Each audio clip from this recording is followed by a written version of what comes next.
കുടിയേറ്റ തൊഴിലാളികളെ എത്തിക്കുന്ന കമ്പനികൾക്ക് പണി കിട്ടിത്തുടങ്ങി. വർക്ക് പെർമിറ്റ് ദുരുപയോഗം ചെയ്ത് കുടിയേറ്റ തൊഴിലാളികളെ ബ്രിട്ടനിലെത്തിക്കുന്ന നിരവധി കമ്പനികളുടെ ലൈസൻസ് ഹോം ഓഫീസ് റദ്ദ് ചെയ്തു.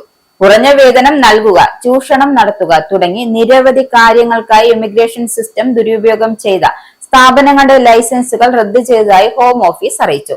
2025 ജൂൺ വരെയുള്ള ഒരു വർഷ കാലയളവിൽ 1948 ലൈസൻസുകളാണ് റദ്ദ് ചെയ്തത്.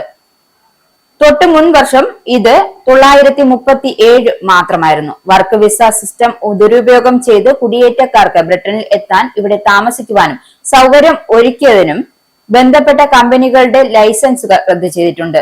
Adult social care, hospitality, retail, കെട്ടിട നിർമ്മാണം എന്നീ മേഖലകളിലുള്ള സ്ഥാപനങ്ങളാണ് കൂടുതലായി നിയമലംഘനം നടത്തുന്നത്.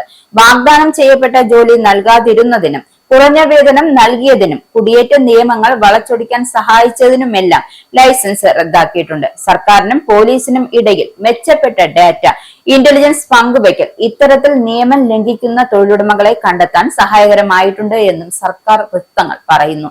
കുടിയേറ്റ വിഷയം സർക്കാരിൽ അമിത സമ്മർദ്ദം ചെലുത്തുന്ന വേളയിൽ അതിർത്തികൾ സംരക്ഷിക്കുന്നതിനുള്ള ഫലപ്രദമായ നടപടികളാണ് എടുക്കുന്നതെന്നാണ് ഹോം ഓഫീസിന്റെ വിശദീകരണം.